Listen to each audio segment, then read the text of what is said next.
नमस्कार, सत श्री अकाल, अस्सलाम वालेकुम, जय हिंद साथियों। आप सभी का तहे दिल से स्वागत करते हैं अड्डा 24/7 के इस महामंच पे। जैसा कि आप सभी जानते हैं कि आप सभी का एग्जाम 10 अक्टूबर को होने जा रहा है, वो भी 2 शिफ्ट में, मॉर्निंग शिफ्ट और इवनिंग शिफ्ट में। उससे पहले मैं बिल्कुल भी ये नहीं चाहूँगा कि आप लोग घबराएं, और आज के सेशन में मैं जो आया हूँ आप सभी के सामने, वो सिर्फ और सिर्फ आप लोगों से डूज एंड डोंट्स, क्या करना है और क्या छोड़ना है, क्या नहीं करना है, क्या गलतियां जो हम लोग अक्सर करते हैं एग्जाम्स में, वो गलतियों को दोहराया ना जा सके। तो सबसे पहला चीज जो है, एक बार जितने भी स्टूडेंट क्लास में हैं, गुड मॉर्निंग एवरीवन। एक बार क्लास को सभी बच्चे एक बार क्लास को शेयर कर दें अपने अपने सोशल मीडिया पे। एकदम छोटा सा क्लास है डूज एंड डोंट्स की, बहुत लंबा चौड़ा मैं खींचूंगा नहीं इस क्लास को। सिंपल सी बात यह है कि कल के जो आप पेपर जो देने जा रहे हैं 10 अक्टूबर के पेपर, संडे को कोई क्लासेस मैं नहीं ले रहा हूं आप लोगों के लिए, रेस्ट लीजिए। आज सैटरडे, परसों जो है आपकी क्लास, परसों जो है आपके एग्जाम्स होने वाला है। उस एग्जाम में परफॉर्मेंस जो है कैसे तैयार करना है, क्या क्या चीजें हम लोग उसमें देखना है कि परफॉर्मेंस अच्छा रहे हमारा। सबसे पहले जो मैं यही कहना चाहता हूं कि बच्चे पेपर को देख के आप सिंपल से वर्ड को याद रखिएगा, सिंपल से वर्ड को, कि पेपर को देख के ध्यान से, पेपर में पैनिक नहीं होना है। क्या नहीं होना है? पैनिक।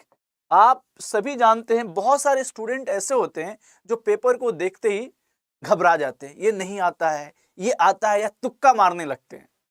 मैं यही कहूंगा कि जितना क्वेश्चन आता है, क्वेश्चन को संयम से पढ़े, सबसे पहले अच्छे से स्टडी करें।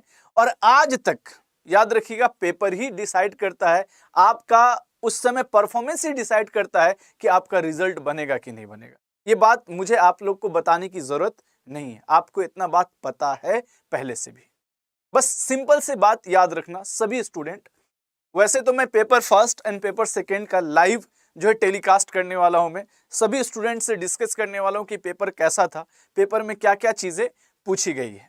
वो डायरेक्ट मैं आप सभी के साथ लाइव होऊंगा। लेकिन पहली बात, जो टिप्स हैं वो टिप्स को समझे, डूज एंड डोंट्स में क्या करना चाहिए और क्या नहीं। सबसे ज्यादा जरूरी है कि क्या नहीं करना है वो ध्यान से देखें।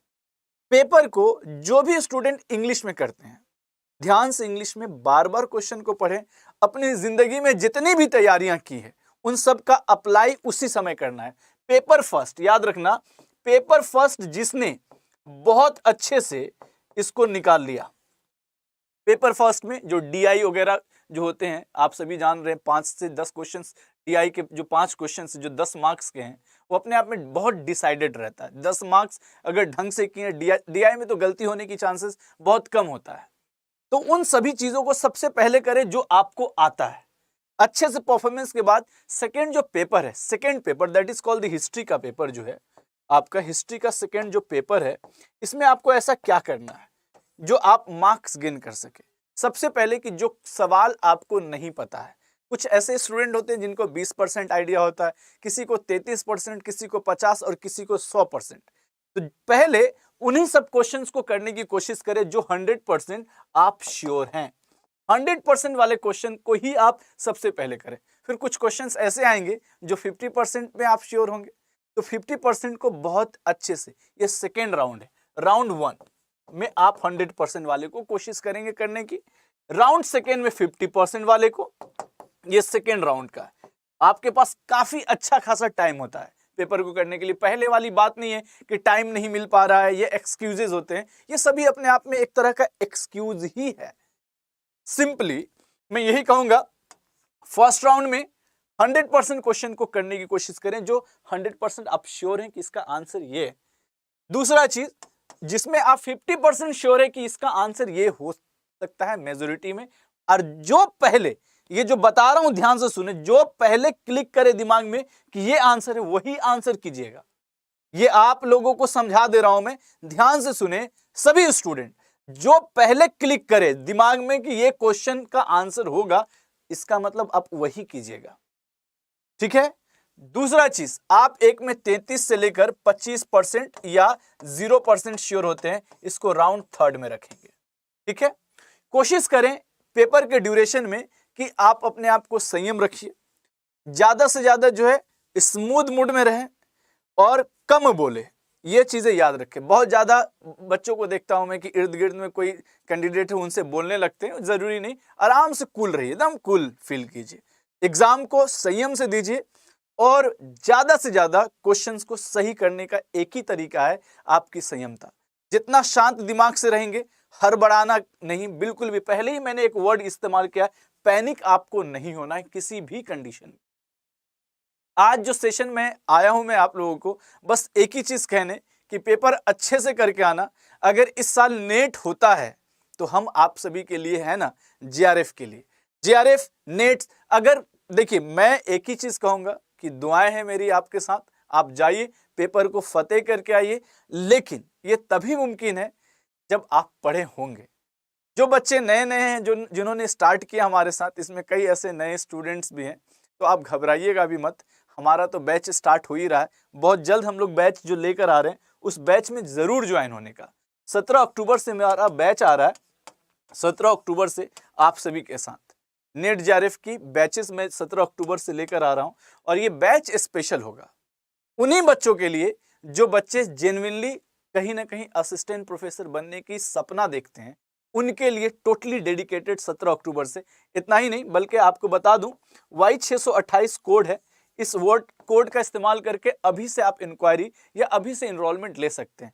एक चीज, अब आप सभी ज्यादा से ज्यादा चीजें पढ़ने की कोशिश मत करना। संडे है, आराम से रेस्ट कीजिए, डीआई पे थोड़ा सा फोकस कीजिएगा, डीआई को प्रैक्टिस करके जाइएगा। और आपका जहां तक रहा हिस्ट्री का, तो हिस्ट्री के प्रैक्टिस आप नहीं कर सकते इतनी जल्दी में, तो घबराने की जरूरत नहीं है। ऐसा नहीं कि उसमें पैनिक होकर बहुत सारा सिलेबस पढ़ने की कोशिश करने लगना, ये सभी चीजें गलत है। बस एक ही चीज कहूंगा मैं, संयमता ही आपको रिजल्ट दिलाएगा। जितना शांत रहेंगे उतना ही अच्छा आपके लिए रहेगा। दूसरा टिप्स ये है कि आप ज्यादा से ज्यादा जो है चीजों को बार बार पढ़ें। एक बार समझ नहीं आए, अगर कुछ स्टूडेंट हिंदी वाले, हिंदी में अगर समझ में नहीं आता, इंग्लिश में कोशिश करें समझने की। कुछ चीजें इंग्लिश में भी क्लियर हो जाता है, और हिंदी वाले को इंग्लिश में और इंग्लिश वाले को हिंदी, वाइस वर्सा करके देखिए तो बहुत सारे क्वेश्चंस के आंसर आपको मिल जाते हैं। जैसे पैराग्राफ होता है, पैराग्राफ में बहुत सारे बच्चे इंग्लिश में पढ़ रहे हैं, बार बार समझ में नहीं आ रहा, तो एक बार हिंदी में भी खोल के देख सकते हैं, इतना टाइम होता है। ठीक है, तो ये दूसरा पॉइंट। तीसरा पॉइंट ये कहूंगा मैं कि कोशिश करें कि जो फर्स्ट राउंड में 100% श्योर वाला, सेकेंड राउंड में 50% श्योर वाले, थर्ड राउंड में 0 से लेकर 33% श्योर वाले, उन सब चीजों को पहले कोशिश करें आंसर करने की। तो ये कुछ टिप्स हैं, और टिप्स ही में आपको जो डोंट्स नहीं करना, डूज तो मैंने बता दिया, डोंट्स याद रखना। पहला, पैनिक नहीं होना है। दूसरा ये चीज कि आप सभी को इतना अंदर में कॉन्फिडेंस रखना कि आपको आता है। ये कभी अपने आप में लूप्स मत करना, अपने दिमाग पे हावी होने मत देना कि इतिहास आपको आता ही नहीं। इतिहास किसी भी विद्वान, बहुत बड़े बड़े विद्वान क्यों ना हो जाए, सबको संपूर्ण इतिहास नहीं आता है, और आपको ना ही 100% करने की जरूरत है। आप उतना पेपर करके आइए, जिन्होंने 70% से ज्यादा कर दिया उनका रिजल्ट आराम से है, जीआरएफ है भाई, तो इतना टेंशन लेने की जरूरत नहीं। ज्यादा नेगेटिव करने की कोशिश मत करना, कोशिश करना कि ज्यादा से ज्यादा आपको जो आता है उसको करें। ठीक है, ये सभी आपके टिप्स जो मैंने दिए हैं, इन सभी टिप्स आपके एग्जाम में आएंगे, और ज्यादा पैनिक होकर किसी चीज को करने की जरूरत मैं नहीं समझता। एक चीज, अपनी एक एक्सपीरियंस छोटा सा शेयर कर रहा हूं मैं आप लोगों से।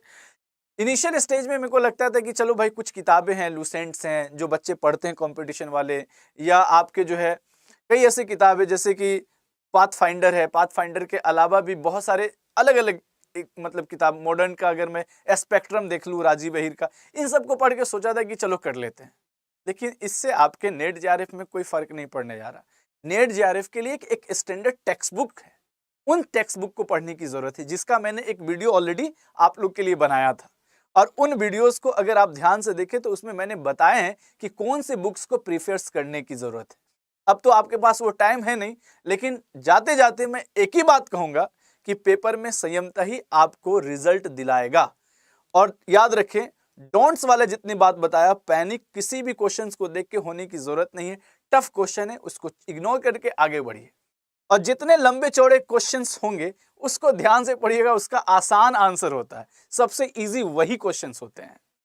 तो बस जाइए, किला फतेह करके आइए, ज्यादा से ज्यादा मैं क्या कहूं, ऑल द बेस्ट, ढेर सारी शुभकामनाएं, ढेर सारी दुआएं आप सभी के सामने, और आप जरूर अच्छा रिजल्ट बताएंगे मुझे। और हाँ, जिन जिन बच्चों का पेपर फर्स्ट शिफ्ट में हो जाए, kindly contact me on my, already मैंने ईमेल आईडीज दे रखे हैं आप सभी को, उस पर आप जो है कोशिश करें हमसे जुड़ने की। तो इसी के साथ आज की क्लास में यहीं पे स्थगित करता हूं।